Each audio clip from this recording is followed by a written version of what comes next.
What's up mga idol?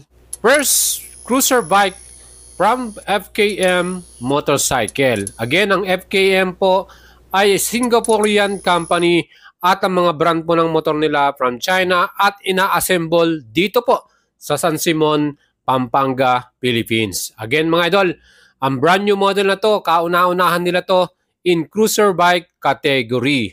Kita naman nyo, napaka-moderno, naka-projector headlight, LED ang mga ilaw nito from signal light, daytime running light at yung kanyang tail light. Mga idols, hindi lang yan. Marami pa tayong mga tech features na magugustuhan mo kung ito ang bibilin mong cruiser bike as a beginner. Siyempre ito ay nasa 500cc category. Yan po ay pasok sa mga expressway na meron tayo dito sa Pilipinas, especially sa Luzon, at perfectong cruiser bike na to pang long rides mga idol. Tayo po ay nandito ngayon sa San Simon, Pampanga para i-test ride ang unit na to. Siyempre gusto kong subukan to. Mas maganda kung mas malayo or maiuwi natin to, pero as of today dahil hindi pa po nakarehistro, kaya tamang ikot-ikot lang muna tayo dito sa kanilang compound. Malaki naman tong lugar nila dito sa labas. At nandito nga tayo sa San Simon, Pampanga. Dito natin siya itatry. Mga idols, eto, sinubukan ko na siya at talagang namangha ko, talagang nagustuhan ko. Ang lakas po ng kanyang power pagdating sa engine at yung torque niya, bibilib ka talaga. Dahil siyempre nasubukan din natin ang Falcon X400, yung 400cc 2-cylinder nila. Eto, talagang dagdagan mo pa ng 50% more power yon. Ito na yung magiging resulta natin dito. Napaka-solid mga idols at talagang relax tayo sa ating riding position at talagang nag-enjoy din tayo. Ang kagandahan dito, napaka-solid ng braking power nito with dual channel ABS plus equipped din ito ng traction control system mga idol. And mga idols, bagong lahat, ang video na to ay brought to you by Premium Gears. Kung gusto niyo po magkaroon ng sarili nyong customized riding jersey, pwede niyo pong i-PM sila sa kanilang FB page, Premium Gears, or bumili ng mga cool riding jersey nila from Shopee.ph. And mga idols, kung mahilig po kayo sa mga motorcycle review, motorcycle update, at mga launching ng bagong model, sakto po itong ating channel. Kaya huwag niyong kalimutang i-subscribe at i-share sa inyong mga tropa. Meron din tayong FB page, Boy Salabaria. Follow nyo ako dyan for more updates mga idol. And mga idols, para sa design at quality nitong Glider 500S, makikita naman po nyo talagang matibay tignan at quality ang pagkakagawa. Isa sa pinaka nagustuhan ko rito, yung kanyang equipped na front and rear camera. Makikita nyo yung mga camera niya dyan. Yan po ay 1080 pixel at meron din niyang memory card para i-record. So pag tayo po ay nag-rides, pwede natin gamitin yan at i-on for our added protection. Maganda po yan mga idols. Any incident na mangyari, malaking tulong yan at syempre makakatulong para sa ating mga rides, di ba mga idol? And pagdating naman sa engine specs ng ating Glider 500S, meron tong 500cc, 2-cylinder ito, 8 valves, double overhead camshaft, kaya talagang malakas to. And ang pagdating naman sa kanyang cooling system, naka-liquid cool to, electronic fuel injection, kaya matipid din, with 6-speed transmission, at ito po ay naka-belt drive. Equipped na rin to ng sliding or slipper clutch para sa ating mas magandang pag-shifting. At max power nito 39.6 or 53 HP. And total torque naman ito 50.2 Newton meters. Di ba malakas mga idol? Ang average speed nito 160 to 170 km per hour yung kanyang pinaka top speed niyan mga idols. Okay lang yan dahil cruiser to, mas maganda na sakto at takbong pogi lang tayo dito. Ang ating namang suspension and chassis natin, meron tong napakagandang front suspension. Yan po ay naka-inverted forks, upside down mga idol. Kaya talagang quality ang handling natin dito. Saka yung bounce niya, talagang mag-enjoy ka.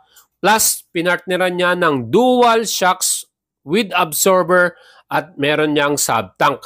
Plus, meron na rin tong preload adjustable mga idol. Kaya talagang perfect yan. Kahit meron tayong passenger, meron tayong mga dalang luggage o gamit, pwede pa nating patigasin or palambutin yung shocks sa likuran natin.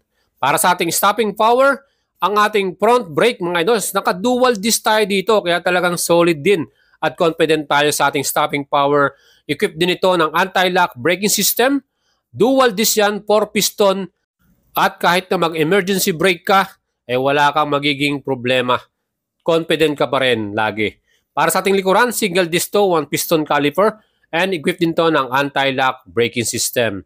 Kaya mga idols, dual channel yung ABS na naka-equip dito at pinartneran pa yan ng added safety features. Meron tayong equipped din na traction control system. O di ba mga idol, solid na solid, kaya panalo ang cruiser bike na to ng FKM na to.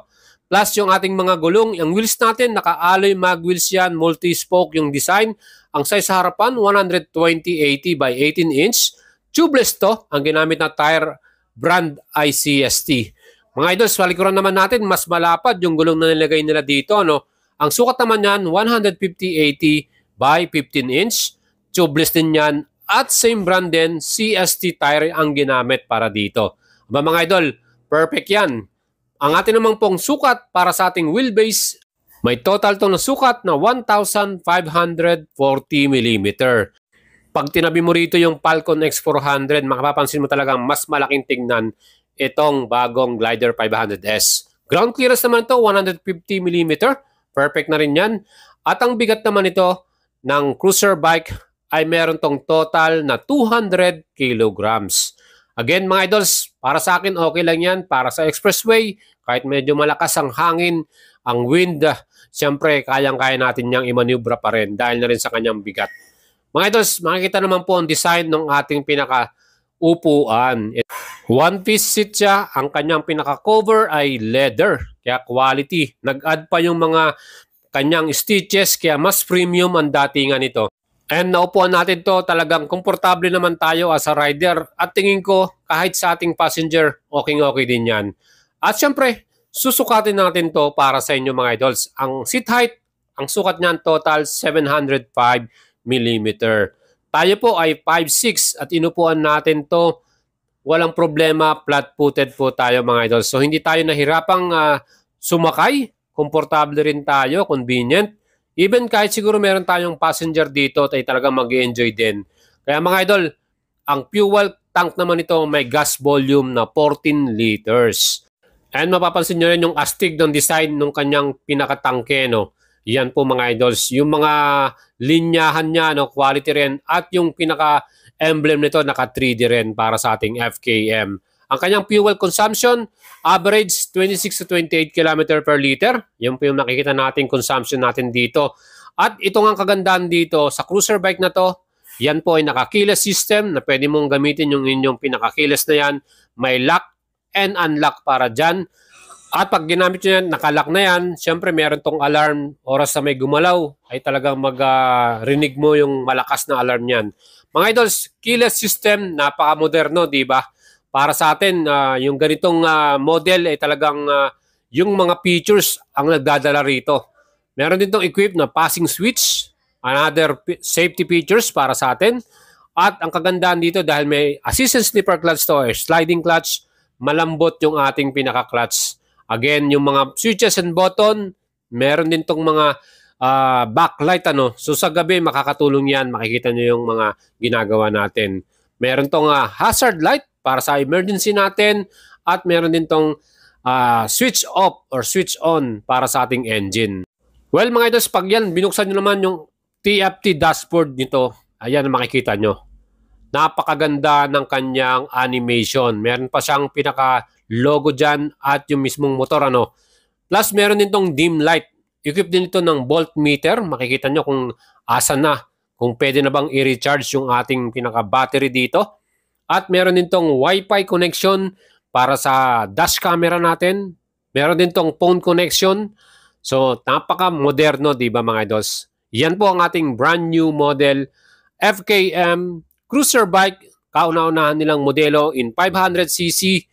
Yan po, talagang panalo at sulit para sa ating presyo. With suggested retail price na 298,000 pesos. Kung ikukumpara natin to sa mga ibang cruiser bike in 400 to 500cc, aba, napakaganda na at napaka-affordable, reasonable din yan. Equipped din ito ng USB charger. Andyan po sa gilid na yan. Bili lang tayo ng cellphone holder. Pwede mo nang may charge yung inyong cellphone. At ito naman yung pinakapindutan ng dash camera nito.